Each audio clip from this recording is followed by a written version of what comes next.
She says her burger. She's very proud of her burger. And thank you very much. Appreciate it. See, Destiny, good luck. I'll come back for sure. Yeah, absolutely. Yeah, very nice. Quesadilla. And what do you make for sodas? Barbecue chicken quesadilla.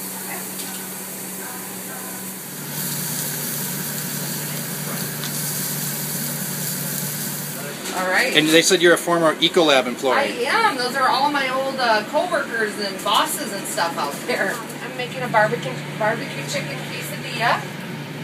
So it's got sharp cheddar cheese, mozzarella cheese, the chicken thighs in my own homemade barbecue sauce. You have there. I have a barbecue chicken quesadilla from Home Street Home Food Truck, and it is fabulous. That's front page material right there. that's hilarious.